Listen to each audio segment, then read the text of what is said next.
السلام علیکم GB2 news HD کے ساتھ میں ہوں زہرا بطول۔ ناظرین، خبر شامل کرتے ہیں۔ گانچے ولیج ایگریکلچر کوآپریٹو گانچے کا ETI-GB اور حکومتی اعلی حکام کے ساتھ ملاقات۔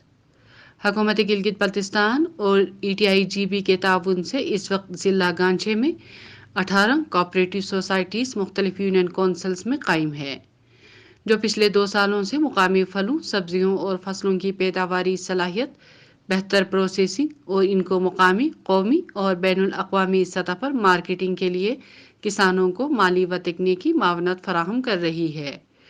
اس وقت خوبانی کی ویلیو ایڈیشن اور سرخ لوبیا کی پیداواری طریقہ کار کو مؤثر انداز میں عمل درآمدی کے بعد مستقبل کے لیے پالیسیز وضع کرنے کے لیے حکمت عملی مرتب کی جا رہی ہے۔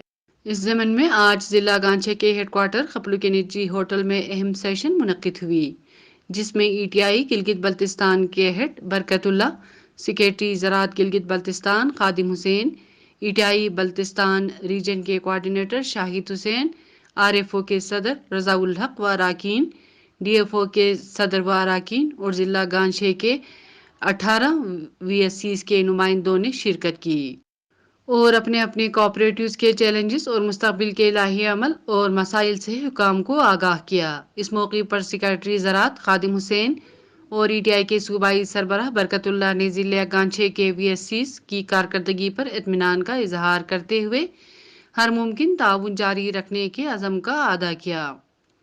ضلع گانچے کے عوام، خصوصاً VSCs کی جانب سے ETI حکومت گلگت بلتستان اور معاون اداروں کا خصوصی شکریہ ادا کیا۔ ضلع گانچے کے عوام نے خصوصاً VSCs کی جانب سے ETI حکومت گلگت بلتستان اور معاون اداروں کا خصوصی شکریہ ادا کیا۔ اسی کے ساتھ ہی خبریں ختم ہوئی۔